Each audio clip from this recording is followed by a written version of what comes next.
Hi, it's Amy from Technically Speaking with Amy. My session today will cover Schoology basics. If you've not heard of Schoology, it is a learning management system or an LMS. It is a way to be able to distribute out assignments to students. This will be a very basic overview of some of the things that it is capable of doing. I have also started a video series on my blog, technicallyspeakingwithamy.com, in which you can find more detailed videos. There's only 2 right now, but there will be more in the future. So going across this strip here, we've got courses.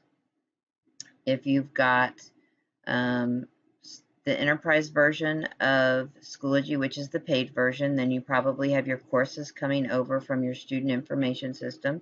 In our district, it's PowerSchool that brings over our courses. You've got groups that you may belong to. You've got resources. So this is a place where you can create. We're going to go through some of these in our course, but know that you can also create them in your resources. This is where you can get apps, and there's so many apps that you can integrate with Schoology. There's hundreds of them. You've got a calendar, you've got a mail system in which you can communicate with your students and your parents. You also have notifications. So anytime a student turns in an assignment, you'll get a notification here. So let's go into the courses. You can add an assignment. And again, we saw this same menu when we were in the resource section. So you can, a lot of teachers, what they do is they'll do planning in the summer. They'll create their materials in their resources, and then they'll push them out into their courses because I can import from my resources right here. So the first thing I'm going to do is I'm going to add an assignment, and I'm going to just name it practice stuff. Notice you've got all the different toolbars up here of things that you can add. I can also add content. So one of the neat things here is I can add videos, I can add pictures. If I'm a math teacher, I can add, there's an equation writer. So there's a lot of different parts to that. So definitely very usable in high school math. Back to this image and media. If it's on my computer, I'm just going to click Attach File. If it's on the internet, I'm going to click From the Web. A picture, I want to leave it on image, and I've already got a picture pulled up here. So I'm just going to right click and copy image address, go back to Schoology, paste the link, and then click Insert Media, and I've got my cute little cats there. And you know, this could be something for a writing prompt that I want to do. But if I want to do a video, I go to the same place, from the web again, in media, because it's a video, and I'm going to go up here to the video I've already pulled up. It's a math video by Math Antics, whom I really like. Paste a link here and insert media, and you're going to get this kind of orangish, yellowish box here. I can make that smaller again if I want. Make sure you give your assignment a due date. Choose a category.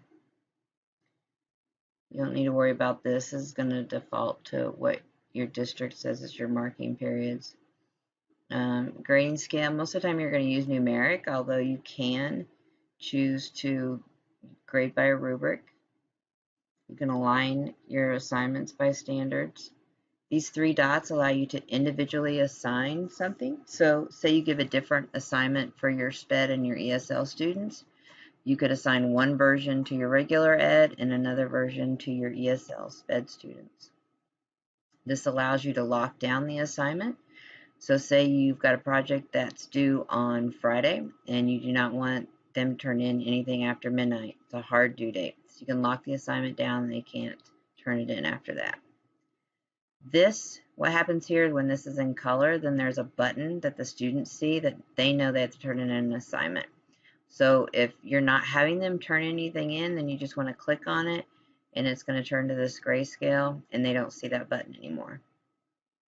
This just means that it's published to students and parents.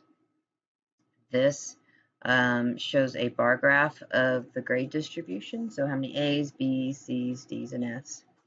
And then this allows students to make comments. I always recommend to my teachers when I do their trainings to turn that off because we don't need students to comment on the assignments. And then we're just going to click create. And notice when I click on that, this is the view what the students are going to see. They're going to see the picture, any text, anything that I put in there, and then they can just play the video from there. One of the other really neat things that you can do with an assignment is to integrate any Google products. And what's really neat about this is that I'll pull it through this assignment. When the students click on the assignment link, it's going to automatically make a copy of it for them and a copy for you.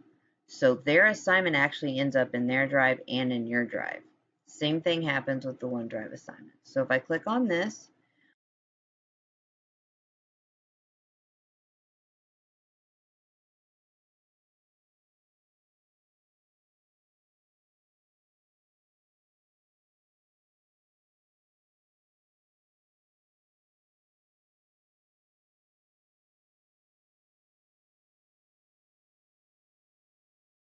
Schoology permission, I'm going to look at this and type in chart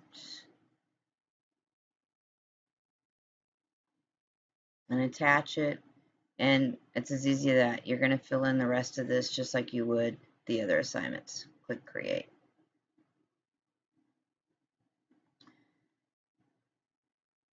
You can add a file or a link. You can do a discussion. So again, I have all the formatting tools that I have with an assignment. If I click this, it's just going to expand that and give me some more formatting options. Again, I can add the file, the link, I can do a video audio recording. What I really like about this is that if I make this in color, then that means that students cannot see what the other students have posted before they do their own response. So I like that. So go ahead and just create that. And then what I like about discussions are that when the students go to respond, they can make their own audio video recording. So this is really nice for accommodations for ESL and SPED students, for our primary students, that they don't necessarily have to type back a response. They can do an audio video recording.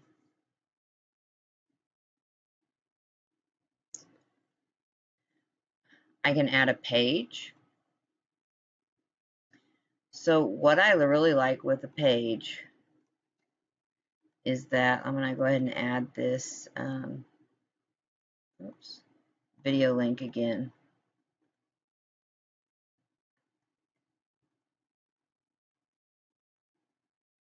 And if I click this button, display on inline, then what happens is that it's right there on that page. So the students don't have to go anywhere else to be able to play that at all.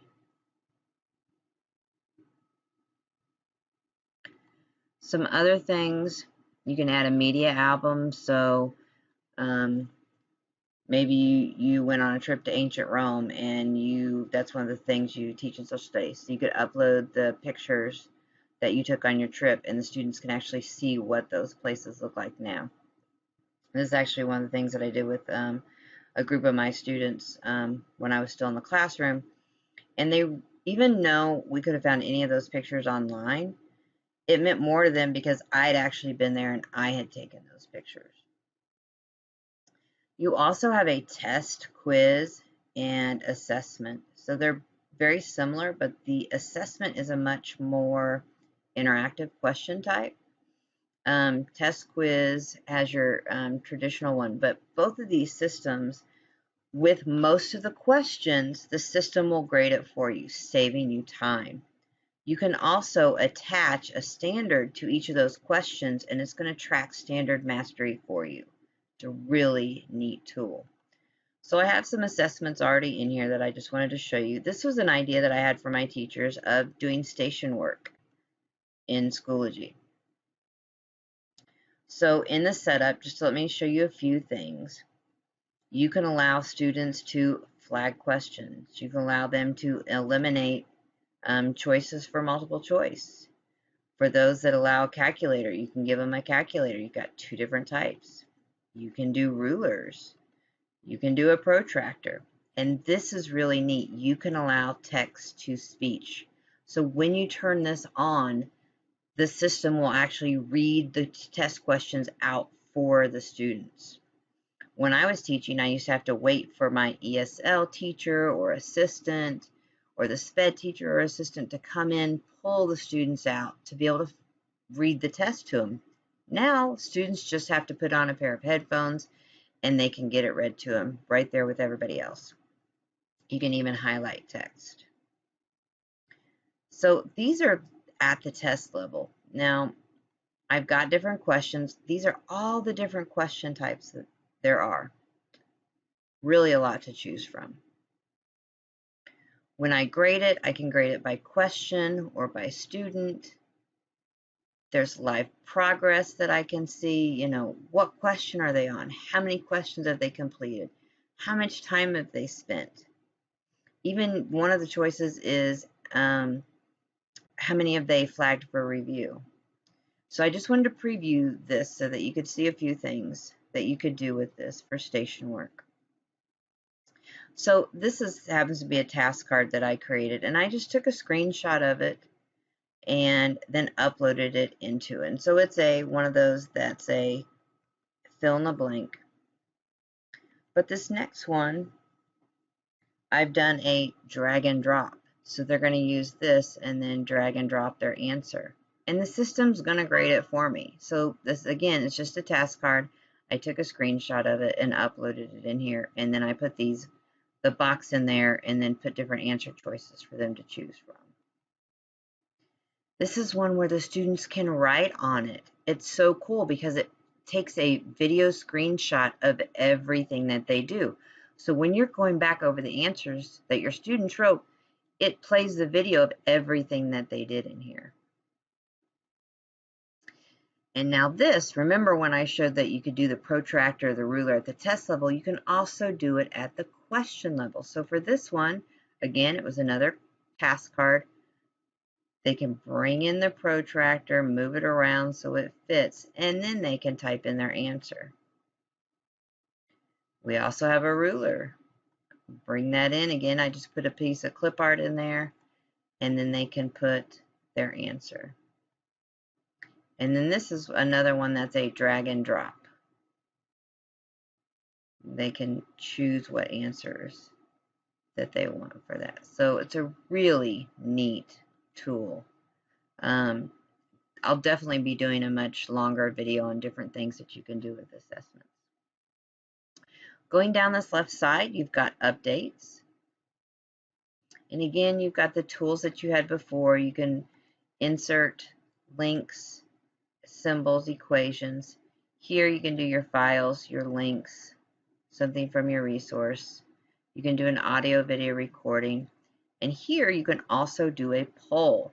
Now the only thing with this is you can get the answers, but you don't know who answers what. So it's kind of a good thing, a bad thing. You might get more students to respond if they know that you're not going to know who's answering it. They might answer more truthfully with that. You've got your gradebook. And this allows you to add assignments. This is going to pop up just like my assignment box did when I was in materials, if I'm going to do a test quiz online or the discussion online. When I'm in the gradebook, I just type in their scores, assuming it wasn't something that scored it for me. If you notice this flag, I've got exceptions. I can mark things excused, incomplete, or missing. If it's marked excused or incomplete, it's not going to count against the student. And if I mark it as missing, it's going to put it as a 0. I can also add comments. So I can make a comment just for myself, or I can check mark this and it will be displayed to the parent and the student. I also have things in here. I can edit it. I can track any revisions that I made. I can set all grades. So I used to grade math homework just for did you do it or not. If you put forth the effort, you showed all your work, you got your 10 points. So I used to enter a lot of 10s in the gradebook. This would set all of those for me as 10, and then I wouldn't have, and then I just go back in and edit the ones that didn't earn 10 points, saving me time. Again, I can mark cells as excused. So say you did a science lab, there's no real way for those students that were absent to make it up. So you have grades for everybody who was there, and then you mark those that are empty as excused. You can do the same thing for incomplete and missing. Remember when I said you could show the students the bar graph of the grade distribution? This is where you can see that. And then you can also delete the assignment. Grade setup. This is where you can set up your categories. If you want to do weighted categories, you just click on that. Your marking periods will be set depending on what you do for your marking periods. Our high school, we have, quarter one, quarter two, and then a final. And then our elementaries are all 25% for each quarter. Mastery. This is where we can see standard mastery. So I don't have anything tagged in this example, but it's going to show me where they are level-wise for each of the standards. Badges. There's badges that Schoology has, and then there's badges that I've created for myself. Unfortunately, you can only award a badge to a student once, but it's just as easy as clicking in the box to award it to them. Members. This is really nice because what can happen here is I can add more teachers. So say that I want to add Miss Beadle to my class. So I click her, I click add members, and then I'm just going to make her an administrator. Now she has the same access that I do. I mentioned individually assigning assignments. Well, what you can do here is create grading groups. You notice I already have them. You can see them underneath here. Only the admins can see those. You can also do grading groups for like group work. So all I do is click on adding groups. I click on whoever I want in there. I create my grading group and click create grading group. So then next time when I click on my three dots, I just type in the name of my group and it automatically populates those students instead of me having to type in all of those names. I can also get my parent access codes here. So we really want parents to get their own account in Schoology. We don't want them logging in with the students' information. So download this, click on the button, and it'll download into a CSV file, and it gives them their parent access code. And it's going to associate them with all of their child's courses. So they don't need a separate code for all of the, the math class, the science class, social studies classes, for all of them. Then they're going to go to Schoology.com, and I'll just show you that real quick. They will click in sign up and parent, and since I'm already in there, it won't do it, but sign up, choose a parent, then they put in the access code and it lets them create their own account. Analytics.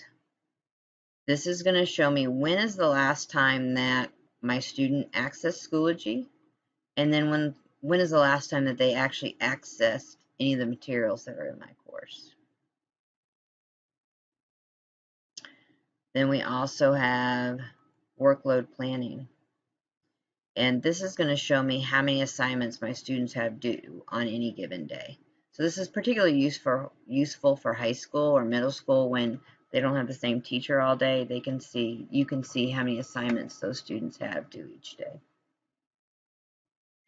Lockdown browser is something that your district can purchase. It's an additional fee, but it's really nice.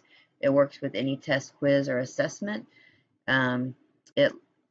When a teacher applies it, then any assessment or test quiz that is used, it will open up at its own browser. Students cannot navigate away from that browser unless they've submitted that assessment or test quiz. So this again we sync to PowerSchool, so that's where the app is. You've got conferences and you've got Teams meetings.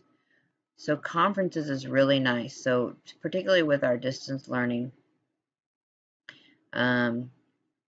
we want to be able to do this, and it's very easy to use this. We click create new conference. I'm just going to name it test. You don't even have to give it a start time, but it's nice to have that because that tells the students when it's going to start. You can even do an end time. I'm going to click create.